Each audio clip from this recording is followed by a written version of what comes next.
Yes, he was. Let me ask my question. Let me finish the question. Is Donald Trump, as you say now, the best president of the 21st century, who you say you want as an advisor and a mentor if you become president? Or is Trump, as you've said in the past, in your books, on Twitter, a, quote, sore loser who is a, quote, danger to democracy and who did, quote, downright abhorrent and egregious things on January the 6th? Which one is he, Vivek? What's up, everybody? Welcome to Truth Review. I'm Hayes, and this Mehdi Hasan interview with Vivek Ramaswamy contains several specific factual claims that each need independent verification. From a disputed Atlantic quote to a specific voting record claim to a tweet from 2020.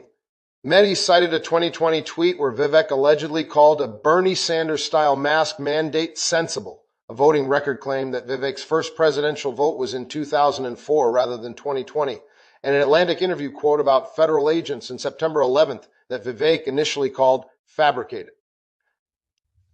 Subscribe because Truth Review checks the tweets, the voting records, and the audio tape. Now let's get into it. Let's talk politics. We do. We want to talk lots of stuff. Sure. You're an advocate, your critics say, of fantasy politics, of magical thinking. They say you propose stuff that can't be done. For example, you said on Meet the Press the other week that if you had been in Mike Pence's place on January the 6th, you would have insisted on first passing a bill that night to bring in single-day voting on Election Day with paper ballots. That's inaccurate. Government-issued ID. I never said that night. I never said that night. What you would have done on January the 6th. And you said I would have done this. And I said what I would have done differently is that I was precise about the period between, and this is still ambitious, I will admit, but at least let's get my view correct. It is ambitious. Between November 4th and January 6th, I think it was an opportunity for heroism. Just to be clear, you never said anything about said it every step. Let's play the clip. Guys, do we have the clip? I've said this in countless forums. Let's have a listen to the clip. On your Chuck Todd splice script, in all of my written statements and everything I've said, hold on, we're playing the clip right now. In that period, between the election. Here's what I would have said. We need single-day voting on Election Day. We need paper ballots, and we need government-issued ID matching the voter file. And if we achieve that, then we have achieved victory, and we should not have any further complaint about election integrity. So I would have driven it through the Senate. So what would you have done with Mike Pence? You would have not certified the election?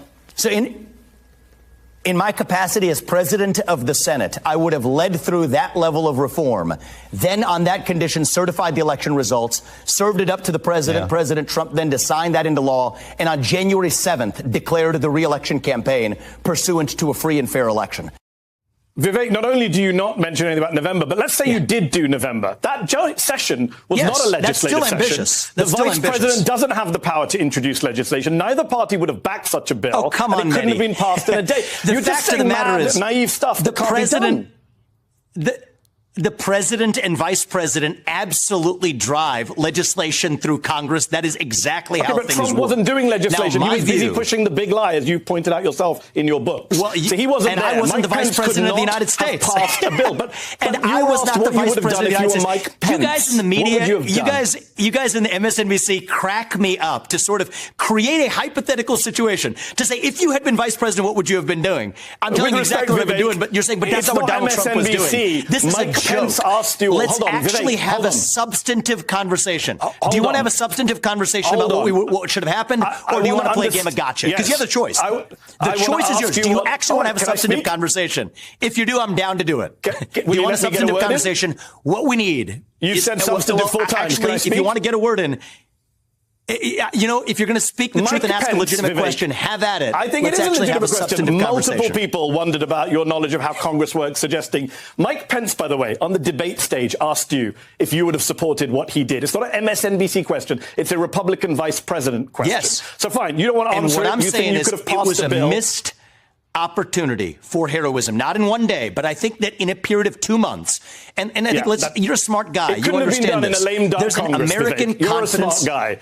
It couldn't have been done in 2 months. I think under extraordinary circumstances, in extraordinary times, we have an American Confidence in Elections Act. It's literally making its way through Congress now. ACE. I support it. I think if we had gotten that done during that window, further we said single-day voting on Election Day as a national holiday. And Mitch McConnell wouldn't have agreed to a national holiday. I think Democrats should agree to it. We can argue forever. I think Democrats should agree to it. That's a different argument. That's what I stand for. I think we're still going to get that done when I'm the president. Okay. When I'm the president, not in some fantasy land where I was vice president in some other year in the historical history. Let's talk about you as president. What I'm running for, Understood. This is what we're going to do. Let me ask a question so we don't run out of time. Please don't filibuster. I just want to ask a question about when you're president, you said this is your words, quote, if you want to stay out of no-win wars and make America stronger at home, I know how to get that done. Genuine question, Vivek, not a gotcha. How? How do you know how to get that done? With respect, you've literally never done anything like that in your life. I could go out on the street outside the studio, grab someone. They have as much experience as you do of keeping us out of foreign wars. That's not an insult. That's just a statement of fact. No, it's not an insult. It's a fact, right? And it is also a fact that everybody else who does have experience in the foreign policy establishment has been sending us into no-win wars for a long time. Both of those are facts. Here's how I would do it. Let's get specific, and I'm glad we've finally gotten to the doorstep of actually discussing a policy agenda.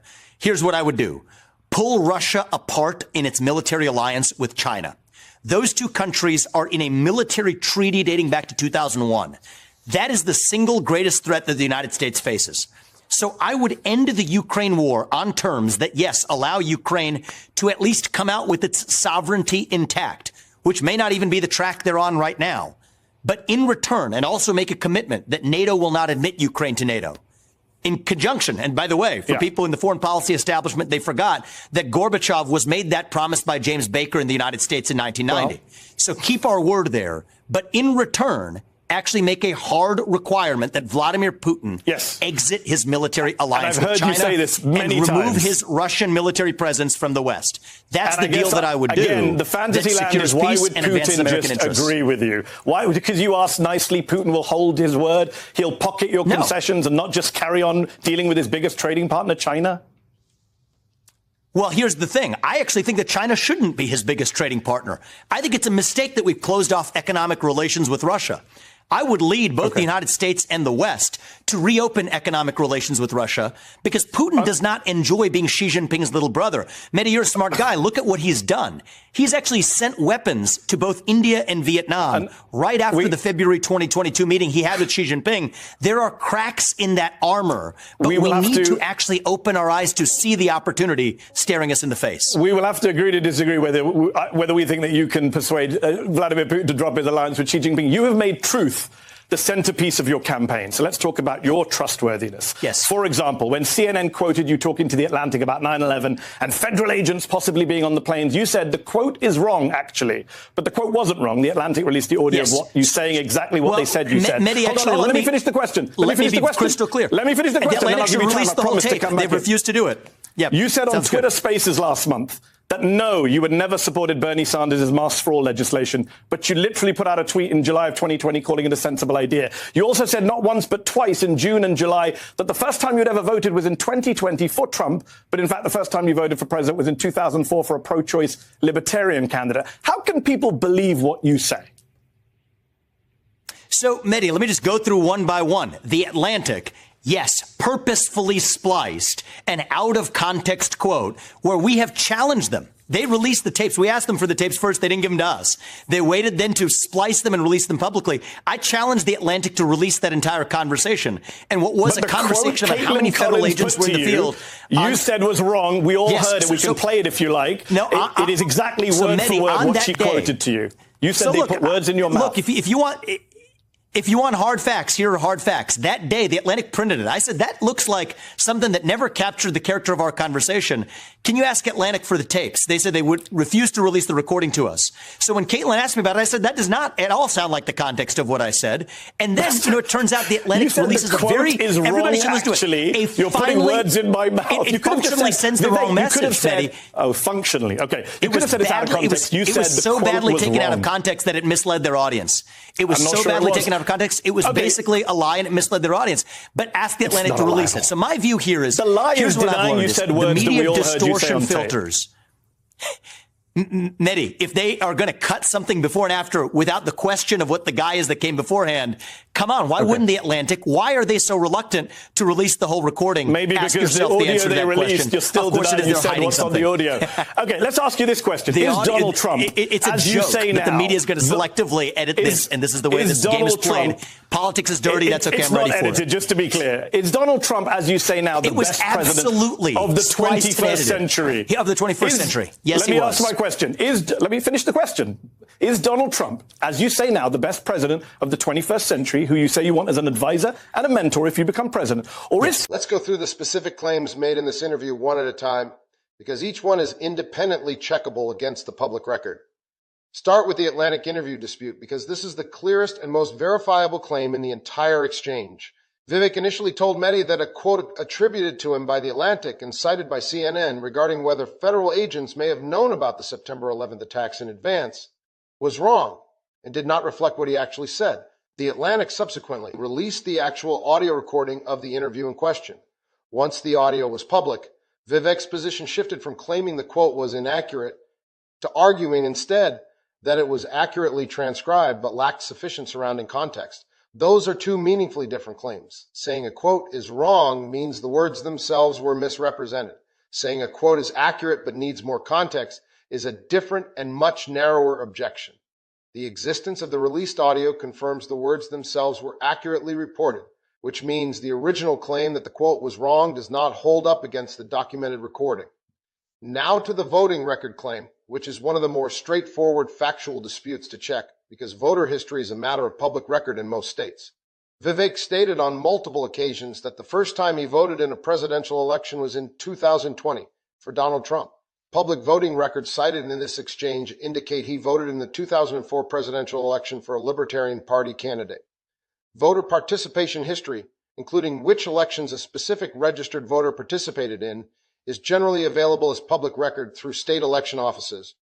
And if the record shows participation in 2004, that directly contradicts a public claim of 2020 being the first vote cast, regardless of which specific candidate was chosen in either election. The 2020 tweet about mask mandates deserves the same direct treatment. Vivek stated on a Twitter Spaces conversation that he never supported the kind of mask mandate legislation associated with Bernie Sanders. The claim made in this interview is that a July 2020 tweet from Vivek's own account described that type of mandate as a sensible idea. If that tweet exists and remains part of the public archive or has been documented through screenshots and archival services at the time it was posted, that would directly contradict the more recent denial. And the specific date and platform cited here, July 2020 on Twitter, gives a clear and checkable reference point for verification. The January 6 reframing is worth examining separately from the other three claims, because it's less about a factual dispute and more about a shift in the scope of a stated position. Vivek's original comment on Meet the Press described what he would have done that night as vice president. When challenged on the practical and constitutional limitations of passing sweeping election legislation in a single evening, he reframed the claim to describe a broader 2-month window between the election and the certification date instead, whether that reframing represents a genuine clarification of an always intended broader time frame or a retroactive expansion of an originally narrower claim is something viewers can evaluate directly by comparing his exact original wording on Meet the Press against his revised explanation in this interview, since both statements are part of the public record and can be compared word for word.